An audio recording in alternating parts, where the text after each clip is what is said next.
So look, most of the investment advice you hear on YouTube and on social media is completely wrong. And in this video, I'm going to be debunking some of the biggest myths by using real data and also by looking at what people like Warren Buffett that are far more successful than me are doing on a daily basis when it comes to their investments. This is guaranteed to open your eyes to the reality of investing and building true wealth. And all you got to do to know more is keep on watching.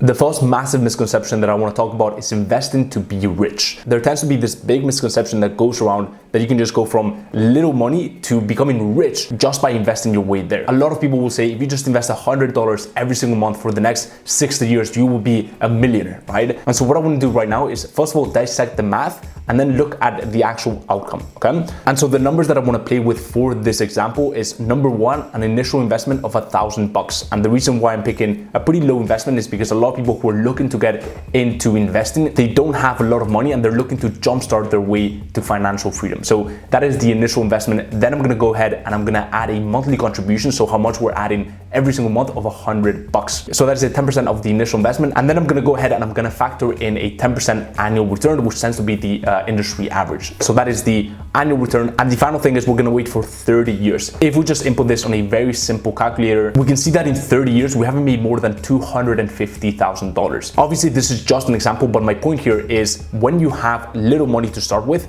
the worst thing that you can do to build true financial freedom is to go down the investment route, because that is by far the slowest lane for a number of reasons. The first reason is you have to wait 30 years. A lot of people don't actually factor in the value of time when it comes to investing, right? 30 years of your life is a lot of time. Not only that, but let's just say you're 20 right now. In 30 years, you will be 50. You'll have less energy, so you'll have less time to enjoy the money that you've generated. So there's massive value in becoming wealthy at a younger age. The other massive component that all these compound interest calculations completely neglect is inflation, right? And so we need to keep in mind that the $250,000 that you've made over 30 years, or let's just say $1 million, right? Over 30 years, that amount of money is going to be worth a lot less. I'm talking a lot less in 30 years. And so that is one variable that all these calculations do not consider. Now, a lot of people may say, well, Warren Buffett became rich by just investing, and that is simply not the truth. That is simply not the case. First of all, when Warren Buffett was young, he was starting businesses, right? And so the first amount of money that he made was by starting businesses. The second thing that you want to keep in mind is Warren Buffett's investment strategy. What he's always done with Berkshire Hathaway is invest into companies to a point where he has decision-making power in those companies and he can sway decision-making, right? And he can apply his own processes to grow those businesses. So he often holds a position in the board of directors or he's a chairman of the company, right? Once he's in that position, he's got decision-making power to grow these businesses. So he hasn't just made his wealth by sitting on the sidelines and watching the returns from these companies. Yes, there are obviously companies that he invests in that he doesn't really get involved in, but there's a lot of companies that he gets involved with, and so he's not surrendering his money to the volatility of the stock market. And that actually leads me to the conclusion of this point, which is investments are not wealth creators, they are wealth amplifiers. Meaning if you've already made quite a lot of money, then it may be a good idea to put that into different investments to amplify your wealth. But going from 0 to 1 with investments is nearly impossible, and relying on investments to be your wealth creators is almost a suicide mission. Instead, a wealth creator could be something like a business that could generate 6, 7, 8 figures every single year to build your wealth, which then you could amplify with investments. And this is such an important point because it's really a shame that a lot of people go into the finance space, they're trying to become wealthy, right? But because they're not aware of this, instead of starting a business which would create a lot more wealth for them, they go down the investment route and it takes them almost years to generate any tangible wealth, if that, right? There's a book that I recommend on this topic is The Millionaire Fast Lane. Definitely give it a read. And with that being said, let's get into the second reason why most investment advice that you hear out there on social media, on YouTube, is completely wrong. The second reason comes down to understanding the value of cash. There's this common misconception that if you're holding a lot of cash, there's something wrong with you, right? You are stupid because you should be putting that into an index fund, or you should be putting that into Bitcoin, into real estate, whatever it is, right? And so a lot of people completely undermine the value of cash. Here's the thing, if I woke up today with less than 6 figures plus in my bank account in cash, I would certainly not be relaxed for a number of reasons. The first reason is cash is very valuable. Sure, it may not give you high interest rates if it's just sitting in a bank,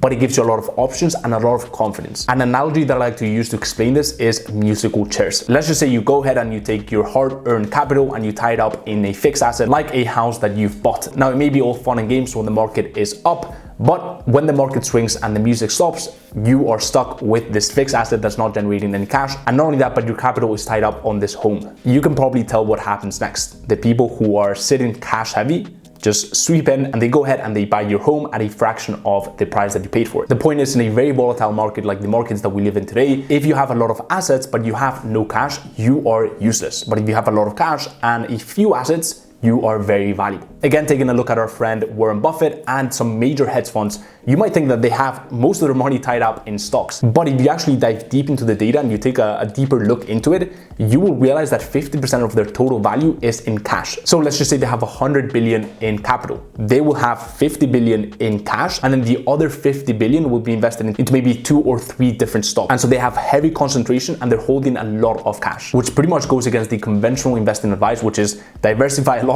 and do not hold a lot of cash. And on the topic of diversification, let's talk about it real quick. But before we do, if you're enjoying this video so far, make sure that you turn that ugly gray looking like button into a very sexy blue, because YouTube just finds it extremely sexy when you do that, and it helps out a ton with the algorithm. So I'd really appreciate it. And with that being said, let's get back into the video. I'm sure you've heard the common advice to not put all your eggs into one basket. You need to have your money diversified into a billion different things. And here's the thing. Now that makes sense only if you don't know what you're doing. It's kind of like playing roulette, right? You don't know the number that it's gonna land on, so you just bet on a bunch of different numbers. Now, here's the thing. If you don't know what you're doing, you probably shouldn't be playing.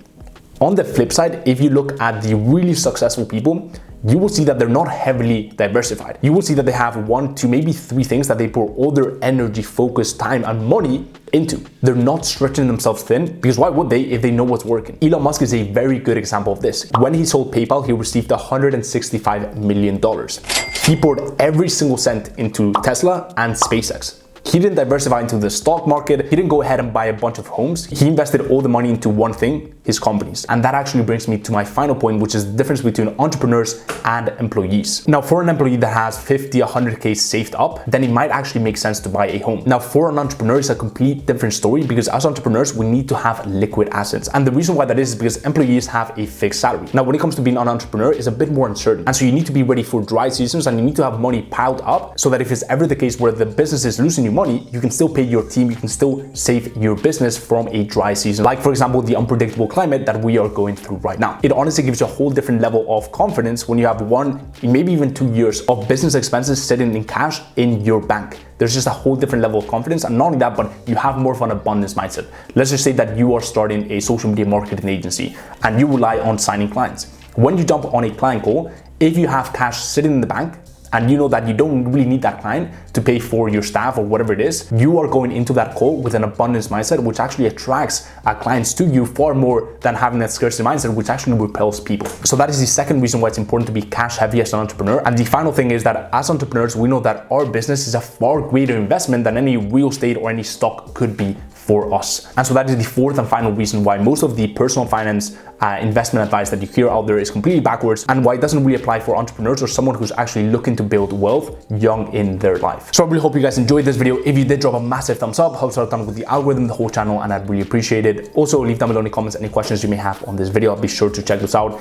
If you haven't subbed to my channel, there's so much content coming out on entrepreneurship, personal finance, social media marketing agency, and a ton of other really cool topics. And the final thing is, if you haven't joined my free Facebook mastermind, it's an incredible community full of like-minded people looking to both scale their business, their social media marketing agency, and build generational wealth at a young age. So if you are interested in that and being part of an incredible tribe, you can go ahead and check out the link in the description. Go ahead and apply, and if you're a good fit, we will let you in. And as always, hope everything's going well in your journey, and I will see you in the next one. Peace.